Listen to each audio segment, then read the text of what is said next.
are back. The Backdoor Cut, episode 5. From all different corners of the world. I'm in Australia and then the two boys in the respective counties at home. Lads, what is the story? What have we been up to? What's silly season been like? And how are we going? Yeah, good to be back. Good to be back. Had a good Christmas and quiet enough actually compared to as quiet as Christmases go. Like there's still a couple of nights out. Got a chance to let the hair down. Took a couple of days off training, but no, it was good. Good Christmas, recharged, ready to go again for the new year. What about yourselves? Yeah, same as that, I suppose. Not in a massively different position, I suppose, probably to the last time we were speaking. Um, Training wise, just tipping away at rehab and stuff. Obviously been away in Bali and stuff since that. You probably everyone listens probably seen enough of that and heard enough of that at this stage. But nah, just looking forward to. It's good to be back on here too, back into fucking routine, I suppose, after Christmas. Christmas is good and all that, but I suppose nothing beats just being in a routine and probably pushing towards the football side of things, especially. It's tough, like getting out of the routine. I find like I found over the years trying to get into a routine over Christmas is actually beneficial, even in terms of like sleep schedule, getting up, getting some training done, getting a walk in, getting some activity done. Obviously, it's important to switch off from work and switch off from the business, but when you're an entrepreneur, that can be tough as well. When did we all have the want to go back doing a bit, and when did we all get back to doing a bit? I'll start with you on first. From a work perspective or from training or what? Or Well, both? let's go both. Both. Training wise, I did a few bits and pieces. When did I trained a bit on Christmas Eve, took Christmas Day off, Stephen's Day, Boxing Day. We played a wee bit of a game at the club, like so did a bit there. I think I maybe had a day or two off after that. I felt like I got sick again the day after, but any wonder I've been drinking for fucking 4 days, like. So I had an extra couple of days to get myself back around again. Work wise, coaching wise, still posted every day, like didn't want to break the streak there. I actually fucking missed Boxing Day, Stephen's Day, wherever you're listening from. Keep everyone happy here. I missed that. I was raising a bit, but I got dipped back in 20th, 29th, and then from the second I was back in full steam, like. Dara? Yeah, I suppose similar enough. I always enjoy just kind of getting bits of training in over Christmas simply because I know I'm going to be ripping the arse out of it when it comes to alcohol. So it makes you feel a wee bit better about yourself. But definitely enjoyed that just switch off time, and it's something that I've kind of been really trying to improve. It probably over the last 3 or 4 months, to be honest, it's just actually switching off because in the past I would have thought it was, and I 100% wasn't. It's very hard to, I suppose, take your mind off business one, but also football. Like you're nearly always just thinking about the future and the season coming up or whatever games are coming and how the injury is, all that type of thing. So probably just trying to do things that forced you to like take your mind off that side of things, and business as well was good. But then again, I do find when you really go to like far down that, I suppose, switch off route, it takes a bit more effort to get back into it. Then in January, and I did struggle big time to get back into a routine, especially with sleep and stuff. When you get into the habit of kind of letting it slip a wee bit, it definitely becomes difficult to get it back. But no, kept a good routine of training in some capacity, and then I've kind of ramped it up now over the last couple of weeks. You've both touched on training there as well as alcohol, and you're both dealing with chronic issues at the moment. Did you notice anything around like alcohol intake and then your symptoms in the couple of days following? And if so, then how did you go about managing it? I trying to think. There was no massive intensity to the work that I did over Christmas. Like played the game of the club, and like it was one or two bit like bursts in it, like nothing really massive. But got through the session, like got through it all right. Did a wee bit of running with it, and it was grand. I think in the days after, if I can remember rightly, probably a bit more pain, like but I haven't been sort of in full training, or I wasn't in full training until a couple of days after that. Then so. A wee bit niggly at me, but nothing. out of the ordinary, I suppose. But there's been times I know like there's been times after a game, and I've went drinking after a game, woke up the next day, I felt as if a fucking car hit me. Like so, no, I know the feeling. Like I know what you're on about. I definitely, not even just at Christmas, but over probably the last year, I've definitely experienced like when I go out drinking and properly go out drinking, my injury definitely flares up a wee bit more, and I think it's something that's actually been researched as well, just like the role or the impact that alcohol has on inflammation in the body, and when you're trying to rehab tendons or the aponeurosis that I have, it definitely causes more inflammation in that area. So I kind of knew that around Christmas, and I was kind of trying to plan sessions so that I was completely off the day after I was drinking or the 2 days after it was low days. Um, but 100% there's an impact, and that goes back to even anyone who's tendonitis, I suppose, or like in hamstrings, or Achilles, knees, whatever. Alcohol definitely has an impact, and when it gets chronic, I think it's a big benefit to reduce it as much as you can, and I've noticed it. I'd say all the red in you probably didn't help either. All them nights out. That actually helps big time, hey? I've Oh, done that dear. one. So since the last podcast aired, what's been our experience of the podcast like? What surprised everyone the most about it, and what's been maybe the most common feedback that you've been getting from friends, from listeners, from your followers, etc.? I suppose I'll be honest, I haven't had a massive amount of feedback. I've had different messages and stuff in Q&A boxes and stuff like that, and then a few direct messages just from followers mainly. The friends wouldn't really like to give you any credit, so that you don't get it too much from that avenue. But in terms of followers, like just a different outlook and opinions from, I suppose, players who are involved in intercounty setup is something that you don't hear that often. I think we've spoken about that before, but um, I think people just like to hear what real stories and real, I suppose, outlooks in terms of like what you actually go through in a season, and especially on the injury side of things, like the struggles that you experience throughout a year. Um, I suppose as most followers would probably only really see what goes on the pitch, and then maybe in terms of my stuff, what goes up in my stories, but not, I suppose, the nitty gritty of the shittier side, I suppose, of county football. I think that's kind of been some of the feedback I've been getting. Yeah, similar to that. I've been getting a few messages and whatnot. Few like clients are all enjoying it. Even teammates as well. I've actually been getting a good few comments from teammates. They're all asking when's the next one or who have I got on and what's the story with it. And they actually seem pretty invested, like, and it's all been pretty positive. Surprisingly, they must just be saying it. They must be telling me the truth, like, because I haven't got any slagging for it yet. Like, but no, it's been all very encouraging. I think people enjoy getting an insight, and I think the way we sort of talk about things as well, we'll be pretty open about it, and we'll just kind of say it how it is as well. And I think people are kind of refreshed to see that. And I think from a social media standpoint, like, everything you see is 20, 30 seconds clips these days. I think people actually want to get to know people in depth, I suppose. And if we're sitting chatting for an hour every episode and have guests on chatting for an hour, you get to know that person a lot more. So I'd say they're looking forward to that as well. Like, and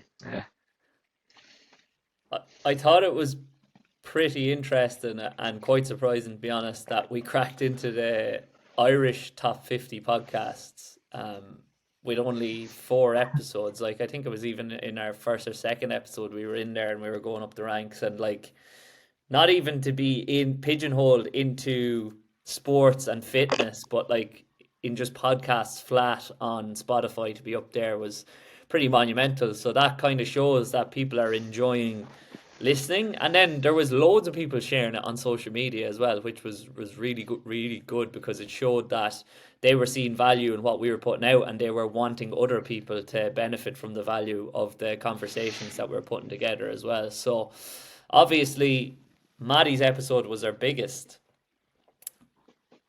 Who are the standout people that we're looking to get on in what we can call probably season 2, I guess? Who are the dream guests for both of you? I'm gonna I was say, chatting Clippy there. who say Clifford? That's it. I Nah. was gonna say the same. Probably him. After seeing, I watched that. It was the GAA roundtable. After seeing Jim McConnelly and that, that's like kind of want to get him on. He'd be called, I think. Like how he operated on that. I'd say for a few stories as well. Like even him going to Boston, that too. I think would be class to chat about. Um, and then who else we got? Yeah, there's. I'd like to probably get Well, different avenues as well from not just players but also like coaches, both in movement, in speed, in nutritionists, that side of things as well, and just get so many different, because like real conversations between a nutritionist and a player is another avenue that people would like to hear from and probably haven't heard much about, because you can only talk about so much to, I suppose, other players and past players as well, and they're also unbelievable conversations, but you mightn't go down as many avenues as you would with different experts in different fields, I suppose. So yeah, probably like to delve into different areas. yeah, I think coaches would be good. Is there I think you mentioned maybe Geezer, Petey. I think that'd be an interesting one. It'd be fucking intense, but it'd be interesting. Like. Yeah. it would be, are we all making a conscious effort, I guess, to have a very real conversation? Because you've both mentioned that a couple of times there. Like, is that what kind of content you guys want to put out? Are the real, authentic conversations that you would have in general, I guess? I think it is. I think it's letting the guard down and just being, not worrying about it going out as a podcast, just having a conversation. Like, definitely from my experience with Maddie's one, like I wanted to speak to Maddie to get as much knowledge of him as possible to help myself. So I was just sort of like asking the questions that I wanted to know, which I'm sure other people are probably asking as well. So yeah, I think it's almost like that's the whole point of the backdoor cut. It's like, behind the scenes kind of how you would sort of chat if you're sitting having a coffee with someone. Like, so I definitely think that's the way we should operate it. Like, Yeah, I think you need to. I think real conversations and actual honest opinions between both the positive and the negative side of what's going on is something people want to hear, and something people can actually relate to. That's probably the biggest thing. Like, no one wants to hear people come on and just blow their own trumpet and just talk like a fucking robot either. Like, so, yeah, you have to be, I suppose, a bit vulnerable when you come on here, and then um, again, people will be able to relate to that and gain something from it. I think it was Alan Murdoch messaged me after he listened to maybe the first one, maybe the third one. It was definitely one with the three of us only on it. And he was saying it's good to listen to people on a podcast just having conversations and not trying to sell you something all the time. So people are probably wondering as well, what do we all gain out of the experience of podcasting? And it's obviously a big challenge in going out and putting some stuff out there. And we've talked about what we want to portray and give to the audience. People are probably thinking, though, they're getting something out of it. So what do we all get out of this experience? Owen, we'll go to you first. yeah, I think it's connections the main thing. Like, it's enjoyment too. Like, I genuinely enjoy coming on. Like I was torching us there on the fucking WhatsApp last week, being like, lads, we need to get this up and running here. Pete split the down under, and Darv was trying to hide in Bali there. I was stuck fucking in Belfast going, you have all left me here.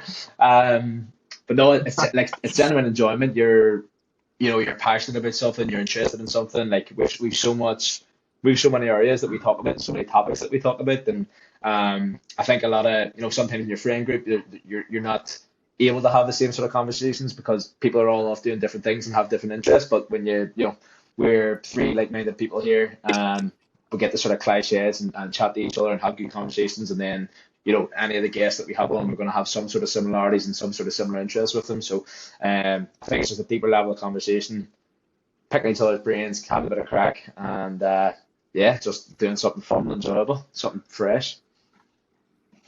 Yeah, I think that's probably one of the main ones, is just the actual enjoyment side of it. As an online coach, you can be stuck fucking just looking at a laptop in your house for large parts of the day, and it's not the most fun thing in the world.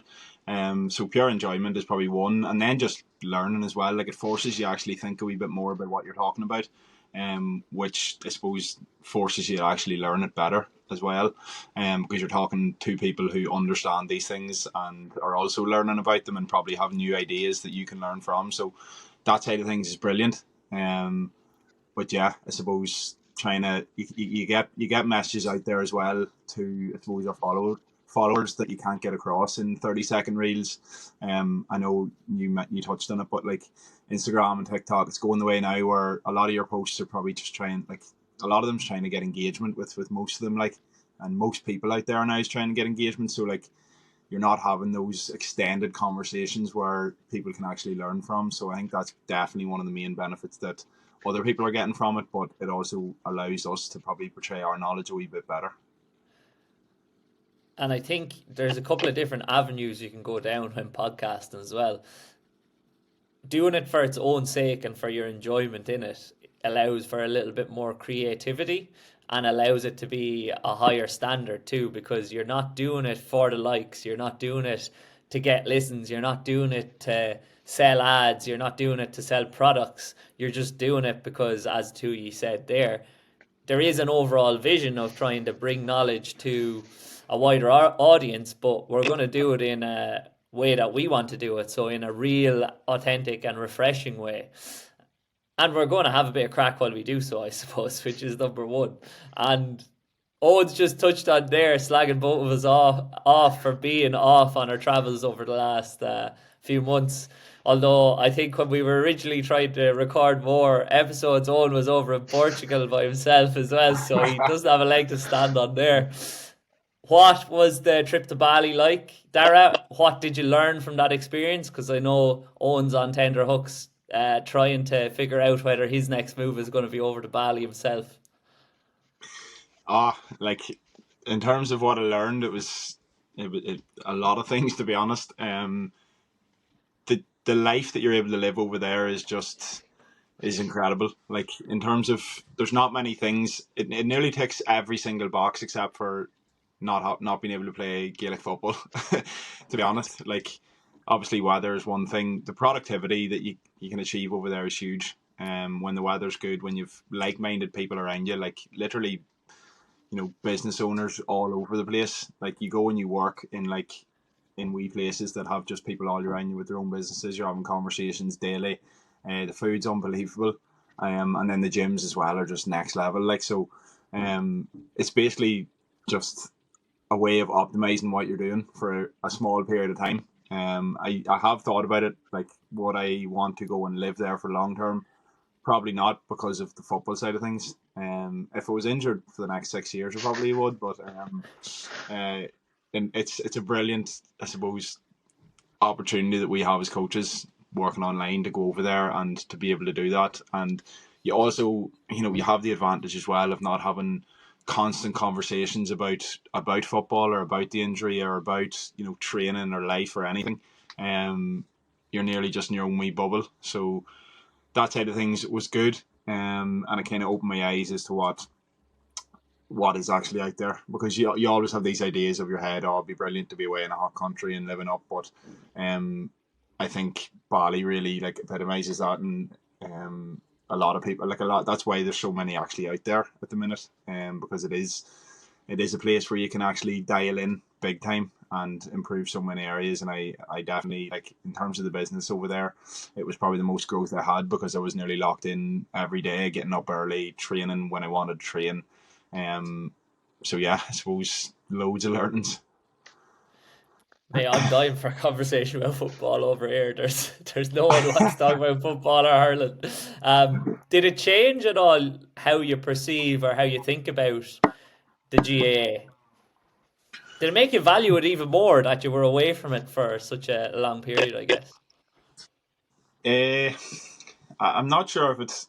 I didn't really think massively about it when I was over there, because football wasn't really going on back home when I was over there. I think it'd be a different story if I was over there in March, April time, and I was watching games every single week and friends playing football week in, week out.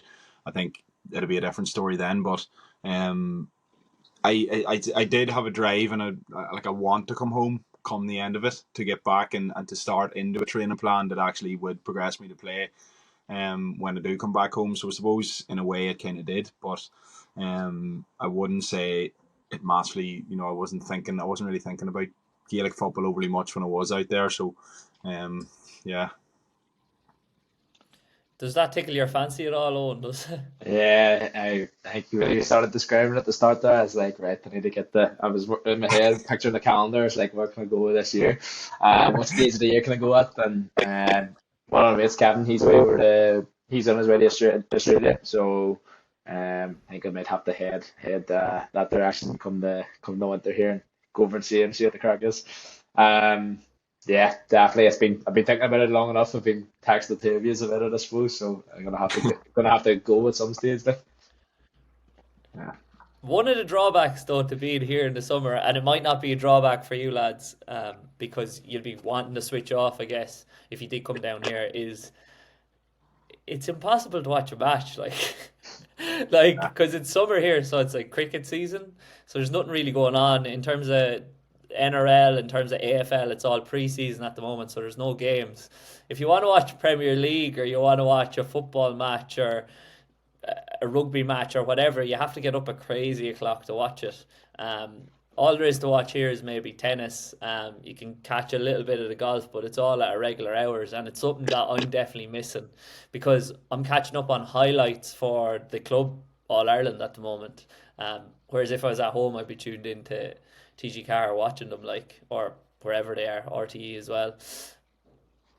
Is that something that you would be missing in your lives if you did move abroad, especially at the age that you're at? Because you are pretty young in your careers, and there are pretty high profile players who have taken breaks from football and moved abroad. Is it something that you'd ever think about, or is it something that you don't think you'd be able to do?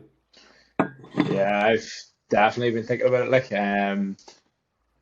in short, and all the trips I've sort of been on have sort of been short enough stints, like 2 weeks sort of jobs. And if I go away for 2 weeks, depending on when it is, I can near enough switch off from it. I think in the summer there, I was away in America and Canada, and I think when I was away, I missed the club championship game. But yes, I was on Twitter, and I was refreshing the scores and all that. But I think at the stage of the year, I was buzzing to get away from it. To be honest, I was always kind of not glad I was away, and I definitely wasn't glad I was missing anything. But it was refreshing to get away, and it's kind of like, fuck, life still goes on here. Like, but when I got back then, and when I'm thinking about it now, I'm trying to work out the dates so I don't miss anything. I'm like, all right, I don't want to miss it again. Like, do you know what I mean? But I think my fear is like, if I go away and commit then long term, it's like, and I'm not playing, does business suffer? Does your relevance sort of suffer with coaching in GAA? That's my biggest concern, biggest thing, probably holding me back from going. Like, to be honest, I think if it was general coaching and wasn't coaching GAA players, I'd probably have committed to going away somewhere for an extended period of time. But that's probably the biggest thing holding me back. I've actually thought about it a bit more in the last probably few months since I did go to Bali, and having your own business, I just don't know if it's worth it to go and live somewhere like Australia for a year or two, for not only for that reason, but also obviously being away from football. So I nearly prefer just the thought of staying at home, playing football for 8-9 months of the year, and then heading away off for 2 or 3 months to Bali, and then dipping over to Australia and doing bits of traveling here and there, so you're experiencing it as well. And then, because what we do is help GA athletes back home, so you kind of want to stay in the loop as well. And I'd probably also like to get bits of in-person coaching done, whether it's one-to-one, whether it's small group, whether it's with teams.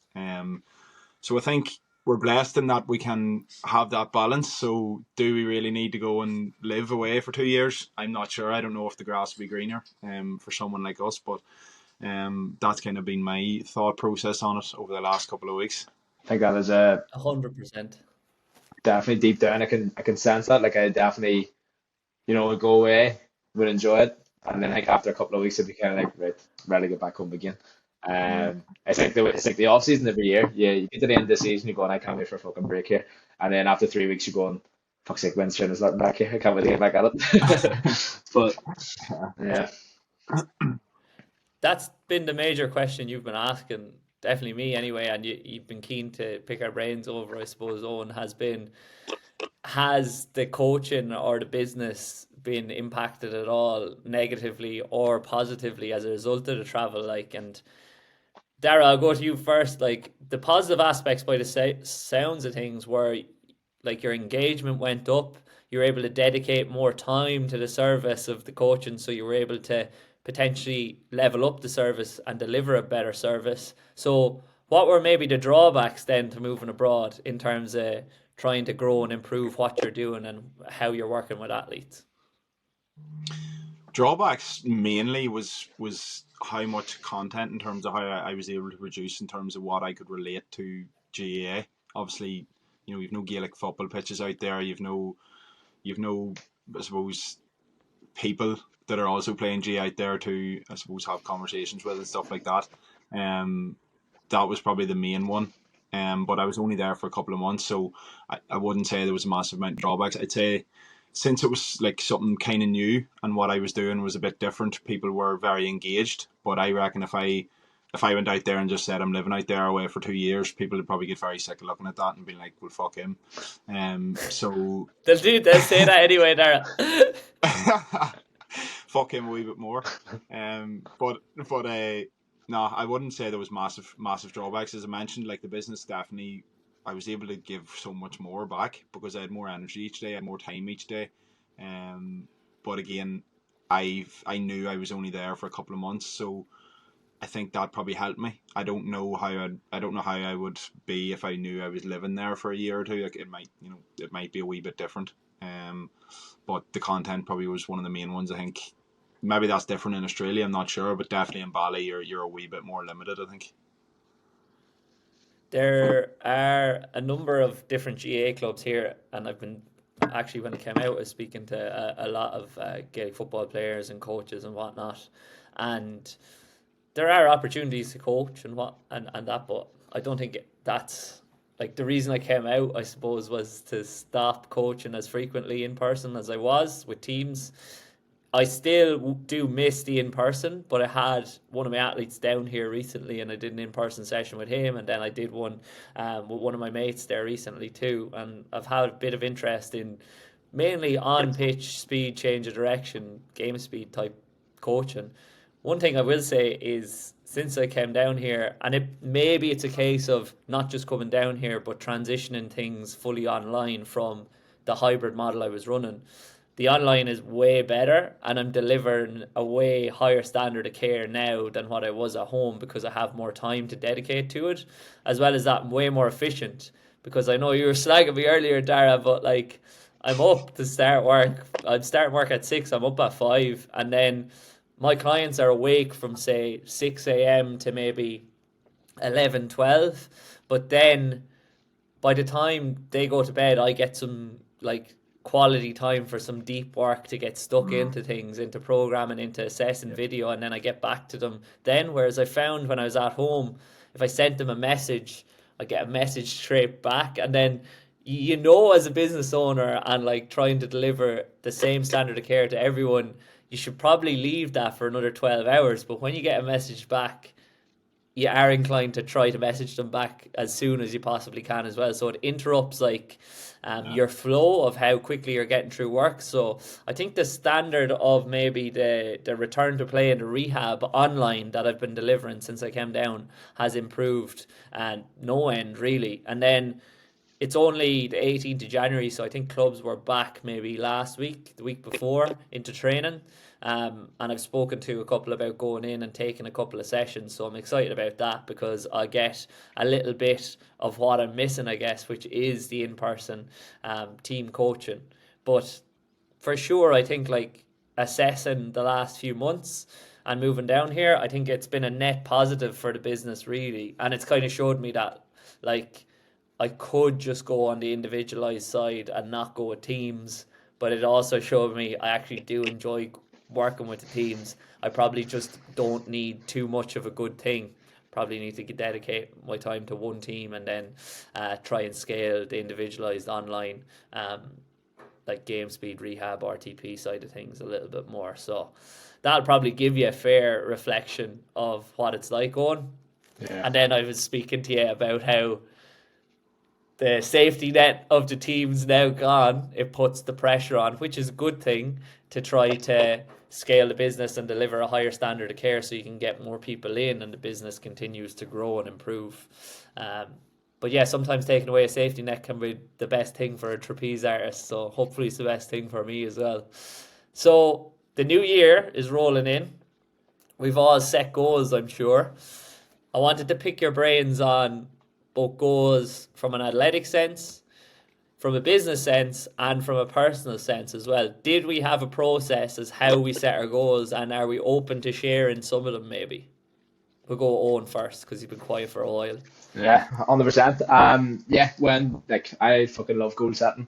In the past, like probably would have been guilty of setting loads of goals, planning loads of things, but not actually fucking follow through on it. But yeah, just as I was getting towards the end of the year, process was the last couple of years we kind of followed the same sort of process and looked at the same kind of key areas. But what I found recently is like I might have had like 5 areas that I looked at, basically the 5 F's. I learned it from Dan McCaffrey, who learned it from Paul Moore, who learned it probably from someone else. But it was like fitness, finance, family, focus, and fun. And looking at goals in each area. And you were sort of coming up with targets and like metrics and whatnot. You were looking at different areas that way. And I enjoyed that and I enjoyed looking at it. But then I sort of felt like there was too many things to focus on. Things would get sort of pushed to the side, and you would have focused on maybe like 2 or 3 main areas. And that always just came back to like performance training and business, and then sort of like personal life anyway. So that's been more of the focus recently. So I suppose the process has been like, what went well last year, what didn't go so well, why did it go well, why did it not go well. Use that information to plan ahead for this year. And then I suppose the big thing for me, obviously you have business goals, you have training goals, but the big thing for me this year is like personal growth, personal development, which is year on year been improving, but I want to have more of a deliberate focus on it this year. Personal standards, I'm a fucking whore for going on Instagram and just scrolling like so. App limits on, app like blockers on, phone away during the day, and got these noise blockers on just to zone in, can't hear anything, just get stuck into work like and productivity, less time on the phone. Even you see me in the cold dips as well, like so. Yeah, I'm going full. I'm Full going. McGurn. That's it, Phil McGurn. He's gone the role reversal. He's going more films and more Netflix. I'm fucking going the other way. You're me this time last year, for fuck's sake. Project Project 50. I 75 hard. I've kind of took. What's that? 75 hard. Me and Big Andy for Silla, best mates. We'll get him on the pod. There you go. Yeah, big time. I suppose I kind of did a post on goals. I find a lot of people get hooked up on these big massive goals with no actual process or anything to get them there. So like having a big goal of, I don't know, making so much money or goals in terms of, winning championships, like that's not massively, yes, I suppose earnings and stuff can be slightly in your control, but it's what you're actually doing in your day-to-day life. What habits have you got in place that are going to actually push you forwards closer to that goal? So I know I did the thing of ins and outs. So like for me, something that I've been trying to do recently is like, what can I add into my day and what can I take away from my day that's going to push me towards the so-called bigger goals that I've set out. I remember setting goals last year, and I did it in a Google Doc in my laptop, and I honestly didn't open that doc until about a week ago. So like there was goals in there. I had achieved, 4 or 5, and there was 4 or 5 that I didn't even remember. So something I've changed up this year is doing out a vision board and actually having it in front of me so I see it there. But on the vision board, having things that are related to what you're doing in your day-to-day life. So whether it's as Owen is doing, getting into a cold tub in the mornings, that's gonna set him up for having a productive day. Whether it's sleeping 7 to 8 hours every single night, whether it's having a set nighttime routine that you do every single day, whether it's journaling and making sure you journal every single day and you don't miss 2 days in a row, small habits like that. And then, nutrition goals in terms of I suppose trying to focus more on higher quality foods, reducing certain foods that don't agree with me. I'm kind of going down that more approach now of the smaller goals day in day out, and hoping that they actually push me towards a bigger goal, but then obviously not getting too attached to that bigger goal either. It's about how close can I actually get to that. If I achieve it, happy days. If I don't, I'm a lot closer to achieving it. So um, that's the way I've been looking at it. Yeah, I'm 100% on board with both. Like in the past, I've tried the vision board. I didn't actually enjoy it that much, to be honest. I thought having it that present made me too attached to it and too overcome by it. I know that it's Mm. influencing your actions throughout the day. So what I did last year, I think, kind of worked a little bit better, where it's more similar to what you said. Secondly, there, Dara, is setting annual goals that are specific and measurable first, and then off the back of that, setting quarterly goals. To achieve the annual goals, and then off Yeah. the back of that, setting weekly goals based off the quarterly goals, and then setting daily kind of habits and processes and kind of non-negotiables that I should be doing and will be doing if I want to achieve those overarching goals, and then just leaving the annual goals and not looking at them again until the end of December of the following year, and that's when I assess it. Only assessing per quarter from there on out and seeing how I go. Um, and I did that last year in terms of business only, and then this year I went and I did it business and personal as well. Like so, I think my approach is very quantitative.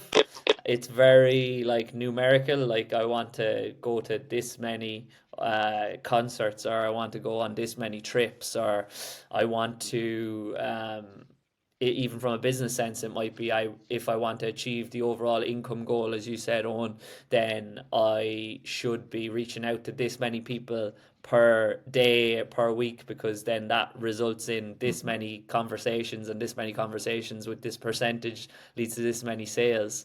So it's very process oriented, but I think it kind of allows me to just become good at my habits and know what's going to lead me to achieving the goal, and then actually be able to measure, like, okay, did I achieve that? No. Why did I not achieve it? Did I do all of these things that were going to lead to it? And then it's obviously basic in terms of, if you're not doing those things, you can't complain that you didn't achieve your goal.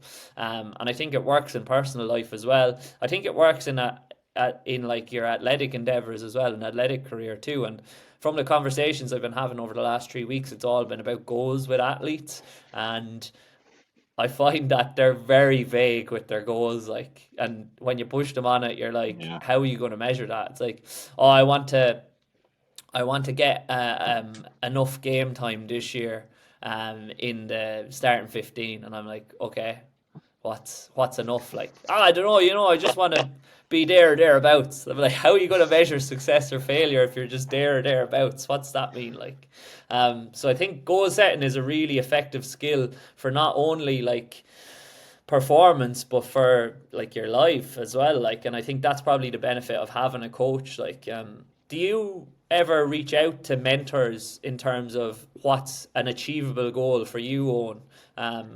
And like, what has been their advice to you, I guess, and what advice would you give to athletes that you're working with? Do you go to those 5 Fs, or do you go with something more basic initially?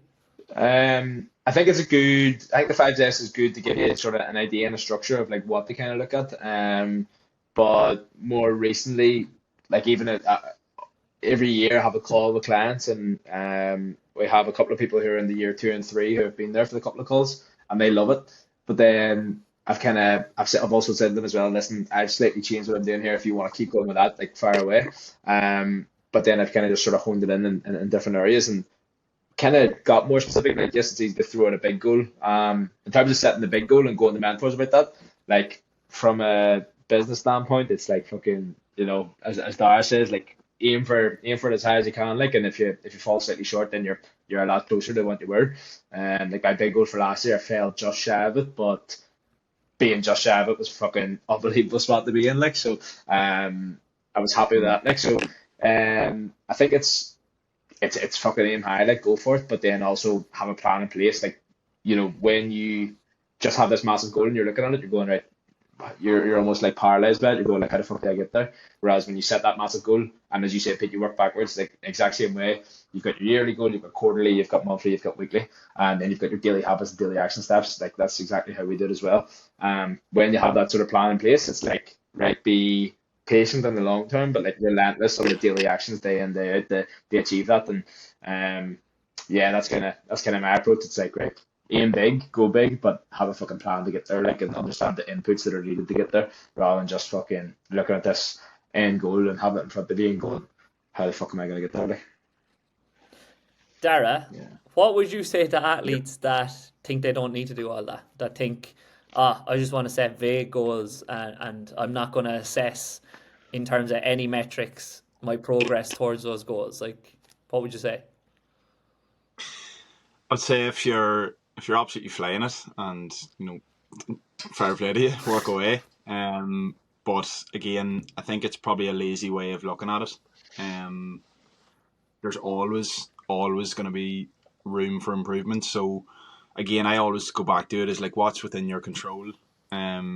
Setting mini goals and setting bigger goals can give you something to work for, and actually, you should never think that you're at your peak of what you're doing. You should nearly probably always be striving, not in a perfectionist kind of mindset, but like just an improvement, sort of like small improvements all the time, constantly. I would, if someone came to me and said that, I'd probably just say it's a lazy mindset, a lazy approach, and it's probably just an easy out, to be honest. Like it's clear that side of things improves athletes, and all the top athletes and performers in the world are doing it. So success leaves clues. So I believe anyway, if you're an athlete who's actually striving for elite performance, or as a club player the performance of an inter-county athlete, then it's just it's a small thing that you should be doing, I suppose. So that's probably I don't know if that's exactly what I'd say to them. But it's probably my way of looking at it. I think a lot of the time, if an athlete comes to a coach, though, they're kind of action oriented anyway. So, like, they want to take action and improve, be it from an athletic sense or a personal sense as well. So they do see the value in it. Some people that might not see the value in it and potentially do need to see the value in it are coaches. And I know a lot of teams are going back for pre-season, off-season, or coming out of the off-season into pre-season over the last couple of weeks and in the next couple of weeks. Although a lot of managers probably want to implement testing in day one, they probably don't even really understand the relevance of testing. They think that it's a fear-mongering tactic to get athletes to be afraid of how unfit they are, so that they'll work a little bit harder and they'll give up the drink. What would be your advice to coaches that don't see the value in goal setting even monthly or quarterly and annually? Like, are setting like, okay, we want to win the championship, they're only setting outcome goals, they're not really setting process goals at all. Have you any experience with that in the past?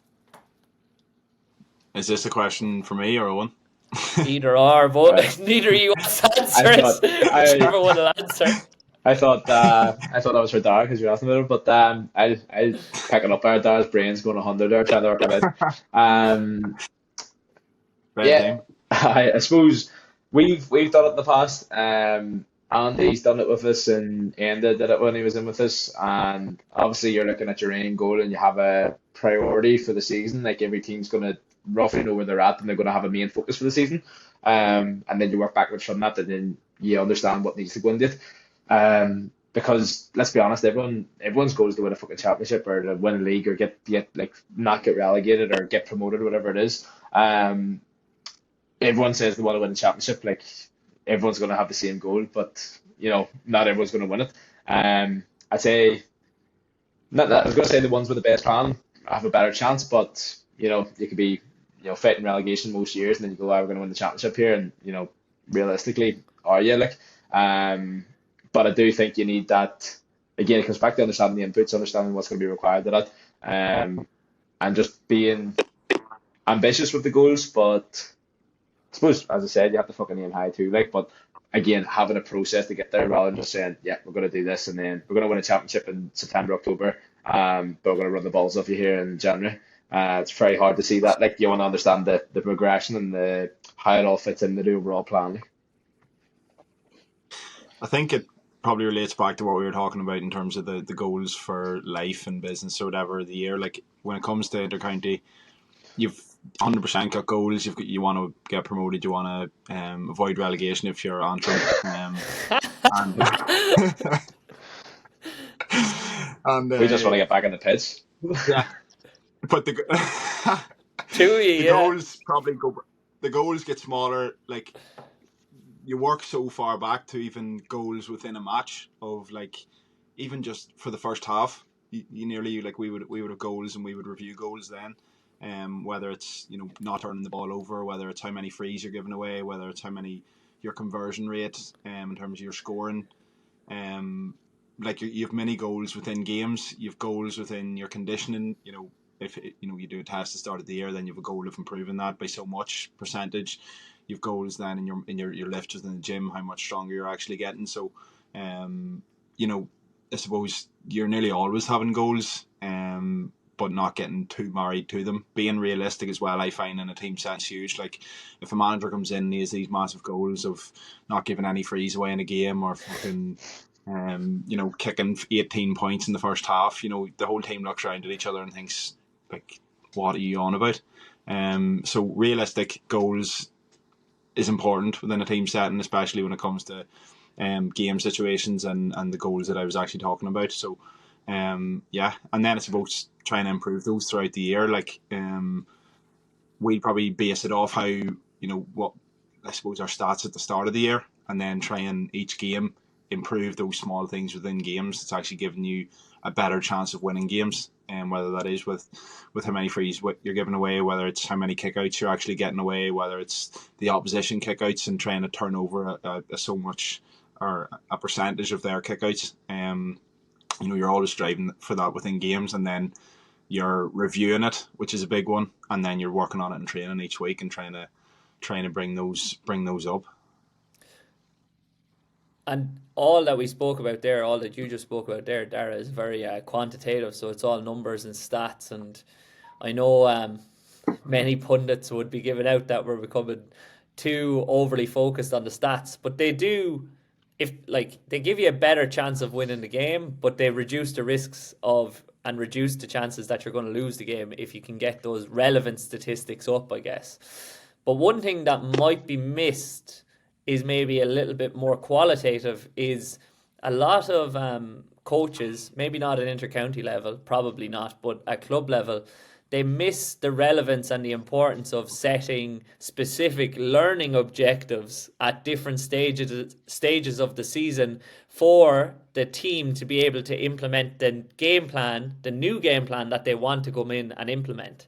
Because they can talk all about statistics and everything, but if the players don't understand why they're doing it or what they're doing it for, they're going to be less likely to do it. It's that classic thing of the Man United Marcus Rashford. He's telling us to run, but we don't know what we're running for. You need to understand the different aspects of the game and what you're trying to get out of the different aspects of the game to build back to the type of game that you're trying to play. And another aspect of that, I suppose, that is useful is breaking the game up in terms of tactical periodization and breaking it up to attack, defense, transition to attack, transition to defense. And you should be working on all of those across the season. And you should be emphasizing, similarly to what we do with S&C and vertical integration, you should be emphasizing different aspects of those in different sessions and in different weeks and in different months as you try to improve in terms of that relevant kind of aspect of the game. I don't think many managers at club level are that systemized. It's kind of like, what are we working on this week? Oh, we're working on what didn't go well last week. And then they end up working on their weaknesses all the time at the expense of what their strengths actually are. And then they actually don't end up building towards the game plan at all. They end up working on one aspect of the system, or some technical qualities that are maybe languishing and aren't as good in those specific players. Like maybe if it was defense, it'd be just one-on-one tackling or something like that. Have you seen that in a difference between club versus county level? Is it more systemized at county level in terms of you're working towards a specific outcome, the outcome being able to play the game plan? I definitely think it is I think it's more dialed in and more organized, I suppose. But I would say club level to like there still is an element of that, and they still have that setup, and you know, I think it's just the lack of probably time that they have. You know, lads have other jobs, they have other commitments, but they still do a very good job of it. Like, and it definitely is. But on the club, you know, obviously some depending on the type of coach, the type of manager, some setups will do it a lot better. But I think there is that because the step up, the county level, the professionalism, the time that's put into it and can be put into it, I do think it is a step above, obviously. Yeah, I would be the same. I'd imagine though, like with the range of clubs across Ireland, there's many clubs operating at the level of inter-county football. Even when you look at Glen, you look at Kilcoo, like probably operating at a level above a lot of counties, to be honest. So I suppose we can only really speak of our own clubs. When I compare, definitely, of course, intercounty is a step above. There's a massive focus on video analysis. There's, that's nearly an essential part of your week. Like you don't miss it. Whereas club, it can be a bit more sporadic and it's a bit more vague at times. Not that it's still done to an extent. But again, I think it's tougher to get buy-in from players as well at club level, with that side of thing. And it's obviously tough to get funds to, I suppose, employ someone to actually fully do it week in, week out. So yeah, definitely it's focused on massively at county level. But I'd say in the next probably 3 or 4 years, it's probably going to get to that level of club with most clubs in Ireland.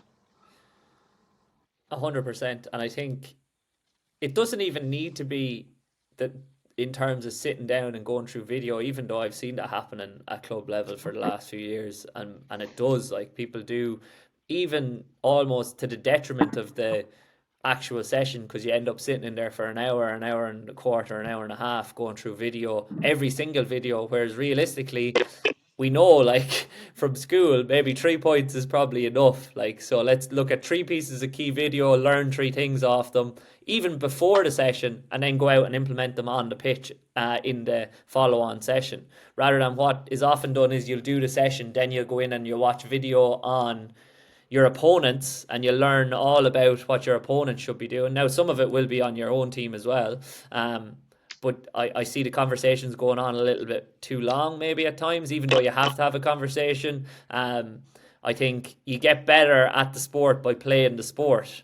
And one thing that still continues to perplex me about pre-season in GAA at club level is if you are a footballer or a hurler, you enjoy playing football and hurling. But for some reason, coaches think we're going to leave the footballs in the bags in the back of the van till February, March, lads. We're just going to go out there and we're going to run the bollocks out of you and we're going to get you up in the gym and get you really, really strong. Like, why does that happen, lads? And do you agree with it or do you not agree with it? Or do you actually think elements of skill work should be being built into training early on in the preseason? We'll go Cool. Owen first. Yeah, definitely. Like, keep the main thing the main thing. You know, the main thing is playing the sport, is performing on the pitch come game day. Like, you hear the cliche, fucking, this sort of training, these are the days that win a championship and it's fucking pissing raining in the middle of December or fucking January. Pitch is like a bog. Like, it annoys me. Like, obviously there's an element. You have to do the work. You have to do the running. You have to get your body up to a certain level that you can handle the demands that are going to be thrown at it in season. So in pre-season and off-season, ideally you want to go above and beyond that. So I do understand that, and I understand the importance of it. Like that's our whole job, and that's the whole message I'm preaching to every athlete and coaching. But now that we're coming back into pre-season and going back into teams, it's finding that blend between the two. It's getting enough S&C work done, but not to the extent that it's taken away from actual performance on the pitch. Now, obviously, we can continue to push things a wee bit harder over the next couple of months here until we get the games, because your goal is to be at your peak for game day one and carry that through the rest of the season. Obviously, championship's the main one, but I think everyone should aim for being at peak or close enough to peak throughout the whole season. So yes, it's not losing sight of the main thing, keeping the main thing, but people do go either way. They'll do little work or they'll go and do lots of work, and then it can become a numbers game. We need to hit this distance, we need to hit that volume, we need to hit this, and then the skills are completely forgotten about. And then first game comes, yes, you're fit, you're able to run about, but you've given the ball away 15 times, you've conceded fucking 3 goals. Like, what's the point? Like, you need to find that blend, you need to find that balance. I agree. Before I move on to getting the forward's opinion on it, which is the one we actually care about, in terms of I'm a forward at heart. What I just say as a caveat to what you just said there, Owen, is any team that I've been involved in when we've lost in championship, we've never lost because we were less fit and we weren't fit enough to keep up with the other team. The conversations afterwards have been always about they were so good at implementing their game plan, we couldn't get around it. They were so good at this, they were so good at that. It's never been, Jesus, I'd say he bench presses 120 kilos. He's a massive fella. Or I'd say he could run a decent 1K, 1 kilometer time. It's always game plan. So it's your implementation of the game plan, which is obviously bled into by your skills, which is why we want to hear if Dara does implement any skills in the off season and the pre-season. Maybe not when he's in Bali, but since he's home. Always when I was fit. But I just think in most clubs, like you see it, Owen and yourself probably gets it regularly, is just like we're working with club players and it's still overemphasized massively, like the conditioning side of things. Like, as you mentioned, when is a game ever lost because the team wasn't fit enough? When you get to championship stage, you're fit enough. Like, you just simply are. You've played games week in, week out all year. You've done your bits of conditioning in pre-season alongside your ball work. What separates the teams is the level of skill and is the game plan, and then obviously a bit of maybe mental fatigue come towards the end of games. But I just think, like, if you're going out and you're running, lads, without a ball, and even if you're doing sessions where there's 5 or 10 minutes of football and 40 minutes running in pre-season, you're just missing out on a massive part of the year where you could actually get players' skill level up 10, 15, 20%, and have them in a much better position, I suppose. I know one mentioned it as well, like in the first few games of pre-season, when a team does come in and they've done 2 months of absolute dogging, but they give the ball away 20 times, they kick 14 wides, they have 3 men sent off. Then the manager turns around and he goes, right, we still aren't fit. Like, we're simply not fit enough. We're getting beat by 20 points. Every man's absolutely fucked here running back. But the reason you're fucked is because you haven't worked on the footballing side of things, on your game plan and your kickouts, on how you attack and how you defend. So every man is just completely gassed. So yeah, like, of course we're going to work on building load in the off season. Of course we're going to work on that, when the football comes back in, and when obviously team training starts. But you have to have a blend. Like, you have to have a blend, and you're going to get loads from small sided games. You're going to get loads from even just in-house games in pre-season. And then where you're going to get the extra few percentages is with the speed, the game speed that you talk about a lot, with game like situations, actually practicing taking a man on 1v1. Small things like that there is where you're going to get the most benefit and where players are actually going to improve the most. So yeah, if there's still a lot of old school coaches involved, from what I see. I think what's missed in terms of even the word fitness is like the connotation of fitness. You think like how fast can he run, how far can he run, and how good shape he is like in aesthetically. Whereas like fitness is like your fitness to implement the game plan. Are you fit for purpose? So the first question any conditioning coach or strength and conditioning coach or performance coach should ask the head coach is, okay, what sort of game plan do you want to play this year? Because similarly to what we talked about with the goals, you've got to work backwards from that and develop the qualities necessary to play that game plan. And the coaches should be doing the same thing in terms of technical skills and in terms of tactical skills with the athletes, that what constitutes and makes up their ability to play that overall game plan. And if all your players, if you want to play a kick passing game, but all your players can't kick off both feet at pace and under pressure, then maybe you should be working on that in the preseason, because it's not going to happen overnight if you just turn up to the first game, as you said, with a six-pack and ready to run a smashing 1 kilometer time. Like, it's not going to have any relevance of your ability to implement the game plan. So, like, I think those are the conversations that are really valuable, and they're the most valuable conversations from a coach's perspective, but a head coach and a conditioning or strength and conditioning coach perspective as well, is when the S&C coach or the performance coach shows an interest in trying to understand the game. That's generally the ones that are going to be successful. But anyway, we're up to the hour now, so I know we could go all day, and we will, but we'll be back next week for another episode. I think next week we're going to go through the Q&A questions that all of the listeners have been sending in, which are really, really good. Darrell will have a chance to look at them then as well. I was just about to say, keep him in the dark. I was going to call out a few there and put him on the spot, but we'll save him all for next week. He's logged into the Instagram account. He's not allowed to see it. 100%. Okay, lads. Good conversation. Anybody anything to wrap up, or are we all happy to be back? Nah, good to be back. Bareback. Nah, brilliant to be back. Yeah, looking forward to next week. I'll keep away from the questions. Top of the charts in 2024 here, lads. We're going for it. There we go. Personal goal number 1. All right, lads. Thanks a million. Cheers, Chat to you next week. See you later. Cheers. Luck.